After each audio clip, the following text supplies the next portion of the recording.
वाहतूक संघटना संयुक्त महासंघ महाराष्ट्र राज्य याच्या माध्यमातून आज प्रादेशिक परिवहन कार्यालय येथे कल्याणकारी मंडळाचे सभासद ID कार्ड वितरण करण्याचा प्रोग्राम होता आणि सर्व संघटनांचे पदाधिकाऱ्यांना याचं निमंत्रण देण्यात आलं होतं आणि त्याचाच भाग म्हणून वाहतूक संघटना संयुक्त महासंघ महाराष्ट्र राज्य यांचे प्रयत्नाने आज आम्ही एक निषेध म्हणून तोंडावर काळे पट्ट्या लावून माननीय प्रादेशिक परिवहन अधिकारी निरपगार साहेब यांना भेटलो आणि त्यांना निवेदन दिले की निवेदनाचा विषय हे होता की जे कल्याणकारी मंडळ त्याला आम्ही 2024 पासून या कल्याणकारी मंडळाची फी मात्र 1 रुपया करावी, 800 रुपये हे चालकांना सोसणार नाही आणि 800 रुपये खूप जास्त फी होते। याच्या विरोधात आम्ही एक मूक मोर्चा आज घेऊन आलो होतो आणि साहेबांना भेटल्यानंतर साहेबांना आमची एकच विनंती होती की आपण या कल्याणकारी मंडळाच्या मार्फत फक्त सर्व रिक्षा चालकांना वार्षिक किमान एक गणवेश तरी तुम्ही कल्याणकारी मंडळाच्या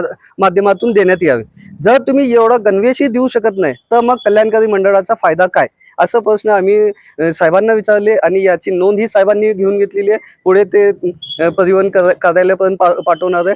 तर आमचा मुद्दा एकच आहे की आपण जर 800 रुपये भरत असेल तर आपल्याला किमान एक सवलत कोणती तर शासनातर्फे कल्याणकारी मंडळातर्फे मिळायला पाहिजे, ते वार्षिक मिळायला पाहिजे आणि त्याचाच एक भाग म्हणून गणवेश, साधा गणवेश जरी द्यायचा असेल तरी पण गव्हर्नमेंट देऊ शकत नाही का, म्हणजे आपला पैसा फक्त 200 कोटी रुपये जमा होणार आहे।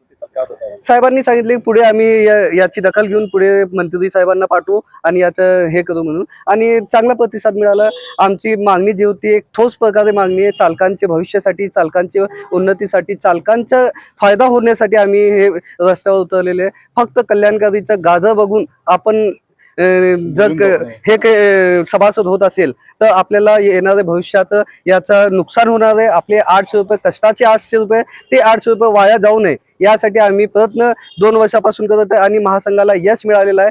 किमान 17,000 रिक्षा चालक सोलापुरात असताना देखील फक्त 199 सभासद झालेले आहे। हे महासंघाची उपलब्धी आहे। महासंघाने केलेले आव्हानाला प्रतिसाद म्हणून चालकांनी आम्हाला साथ दिलेली आहे। याचाच एक भाग म्हणून आज आम्ही साहेबांना पण सांगितले की यामध्ये जोपर्यंत बदल होत नाही तोपर्यंत लोक चालक सभासद होणार नाही